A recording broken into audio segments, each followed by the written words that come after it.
बिस्मिल्लाहिर्रहमानिर्रहीम। मैं हूं मलिक मोहम्मद अली, प्रोग्राम बात से बात मलिक मोहम्मद के साथ। आज के प्रोग्राम में हम बात पंजाबी में करेंगे,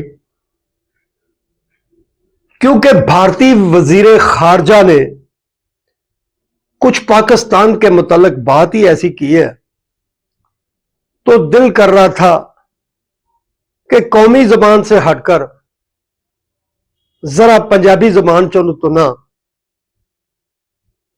ताकि उनकी इन्नी क तुकी लाल हो कि वो चीखा ही मारता फिरे। ते प्यारे दोस्तों, मेरे इस प्रोग्राम नू लाइक भी करो, शेयर भी करो ते सबसक्राइब भी करो। हुण असीं गल करांगे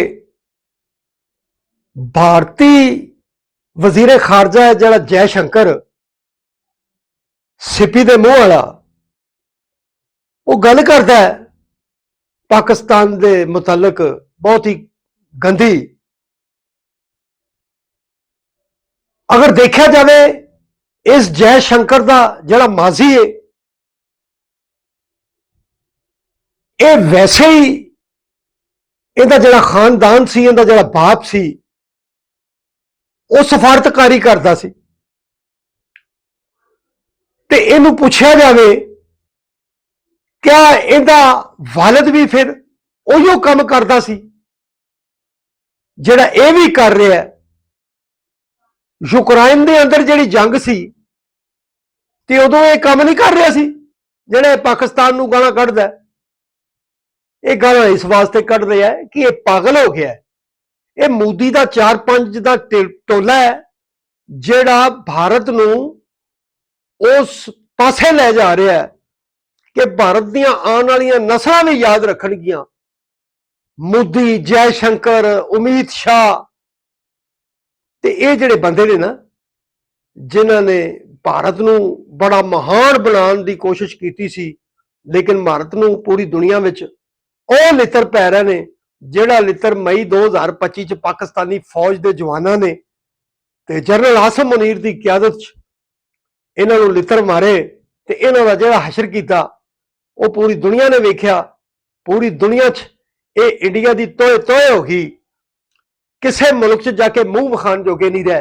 वो इस वास्ते नहीं रहे, ये दुनिया च बड़े एक बादशाह बने हुए सी ये इंडिया कि जिहड़ी हिंदुस्तान की माईशत है ये दुनिया की चौथी ते 5वीं माईशत है, तो हिंदुस्तान इंज कर देगा, इहदे कोल एटम पावर भी इन्नी आबादी है, मुआशी तौर पर भी ये मुल्कां नूं बड़ा डरांदा सी।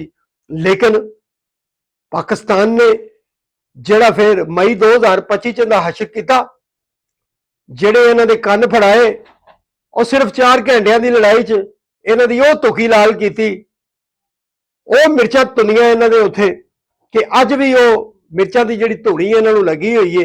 ते इहनूं मोदी नूं, जयशंकर नूं, अमित शाह ते इन्हां दे टोले दे जिहड़े जिगर बंदे ने उन्हां नूं अजे तक वो मिर्चां जिहड़ियां लगियां हैं ना वो चुभ ही रहियां ने। ये चीखा ही मारते फिरदे ने, उड़दे फिरदे ने। ते दूजा वाकया हुण ये हो गया कि मशरके वुस्ता ते जिहड़ी जंग होई उहदे वास्ते ईरान ते जिहड़ा हमला होया, हुण वो जंग 1 महीने तो ज्यादा अरसा हो गया उन्होंने, ते दुनिया के अंदर माईशत नूं भी बड़ा नुकसान पहुंचा। तेल नहीं पहुंच रहा किसी पासों, ते बड़ी परेशानी है।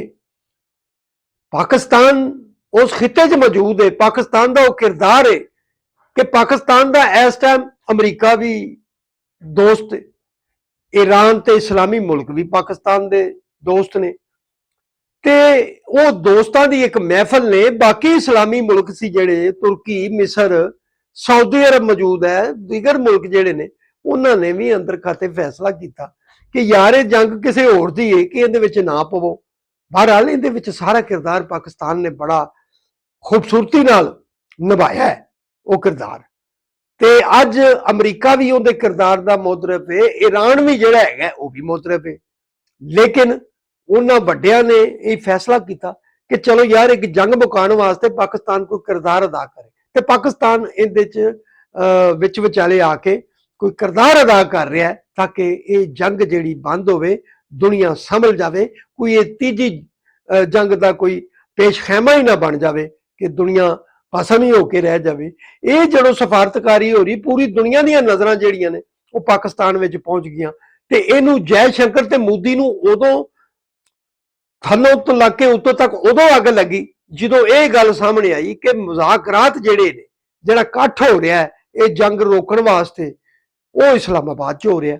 ਉਸ ਤੋਂ ਬਾਅਦ ਤੇ ਮੋਦੀ ਤੇ ਜੈ ਸ਼ੰਕਰ ਤੇ ਪਾਗਲ ਹੀ ਹੋ ਕੇ ਰਹਿ ਗਏ।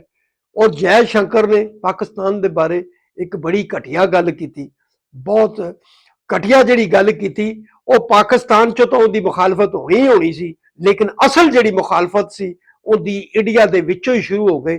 ਸੀਨੀਅਰ ਸਹਾਫੀਆਂ ਤੋਂ ਲੱਗ ਕੇ ਸੀਨੀਅਰ ਤਜਜ਼ੀਆਕਾਰ, ਦਫਾਈ ਤਜਜ਼ੀਆਕਾਰ, ਵਜ਼ਾਰਤ ਖਾਰਜਾ ਨਾਲ ਤਲਕ ਰੱਖਣ ਵਾਲੇ ਸਾਬਕਾ ਜਿਹੜੇ ਬੰਦੇ ਸੀ, ਇਸ ਤੋਂ ਇਲਾਵਾ ਬੜੇ ਸਿਆਣੇ ਤਬਕੇ ਨਾਲ ਤਲਕ ਰੱਖਣ ਵਾਲੇ ਬੜੇ ਬੜੇ ਵੱਡੇ ਲੋਕ, ਜਿਨ੍ਹਾਂ 'ਚ ਬੁੜੀਆਂ ਵੀ ਸ਼ਾਮਲ ਨੇ ਤੇ ਬੰਦੇ ਵੀ ਸ਼ਾਮਲ ਨੇ, ਤੇ ਉਹਨਾਂ ਨੇ ਫਿਰ ਆੜੇ ਹੱਥੋਂ ਇਹਨੂੰ ਲੈ ਲਿਆ ਔਰ ਇਹਦੀ ਉਹ ਦੁਰਗਤ ਬਣਾਈ ਹੈ ਹਿੰਦੁਸਤਾਨ 'ਚ। ਇਹ ਮੂੰਹ ਵਿਖਾਣ ਜੋਗਾ ਨਹੀਂ ਰਿਹਾ।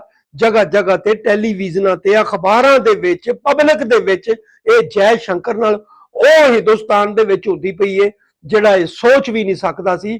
ਬਲਕਿ ਇੰਡੀਆ ਦੇ ਜ਼ਰਾਇਤ ਇਹ ਹੀ ਕਹਿੰਦੇ ਨੇ ਕਿ ਇੱਕ ਬੜੀ ਅਹਿਮ ਮੀਟਿੰਗ ਹੋ ਰਹੀ ਸੀ ਔਰ ਉਸ ਮੀਟਿੰਗ ਤੋਂ ਬਾਅਦ ਜਦੋਂ ਇਹ ਸਹਾਫੀਆਂ ਦੇ ਨੇੜੇ ਆਇਆ, ਪੱਤਰਕਾਰਾਂ ਦੇ ਨੇੜੇ ਆਇਆ, ਤੇ ਜਦੋਂ ਸਹਾਫੀਆਂ ਨੇ ਇਹਦੇ ਇਸ ਸਵਾਲ ਤੇ ਜਵਾਬ ਮੰਗਿਆ ਤੇ ਇਹ ਉੱਥੋਂ ਭੱਜ ਗਿਆ, ਉਸ ਮੀਟਿੰਗ 'ਚੋਂ ਹੀ ਭੱਜ ਗਿਆ ਜੈ ਸ਼ੰਕਰ। ਔਰ ਜੈ ਸ਼ੰਕਰ ਸੀਪੀ ਦੇ ਮੂੰਹ ਵਾਲਿਆ, ਤੈਨੂੰ ਪਾਕਿਸਤਾਨ ਨੇ ਉਹ ਸਬਕ ਸਿਖਾਇਆ ਸੀ ਮਈ 2025 'ਚ, ਜਿਹੜਾ ਤੈਨੂੰ ਅੱਜ ਤੱਕ ਯਾਦ ਹੈ, ਤੇਰੇ ਮੋਦੀ ਨੂੰ ਯਾਦ ਹੈ। ਪਾਕਿਸਤਾਨ ਦੇ ਬਾਰੇ ਗੱਲ ਕਰਨ ਲੱਗਿਆ ਪਹਿਲੇ ਸੋਚੀ, ਫਿਰ ਪਾਕਿਸਤਾਨ ਦੇ ਬਾਰੇ ਗੱਲ ਕਰੀ, ਵਰਨਾ ਪਾਕਿਸਤਾਨੀ ਕੌਮ ਤੈਨੂੰ ਕੱਚਾ ਚਬਾ ਜਾਏਗੀ। ਸਲਾਮ ਪਾਕਿਸਤਾਨ, ਸਲਾਮ ਓਵਰਸੀਜ਼, ਅੱਲਾਹ ਹਾਫਿਜ਼।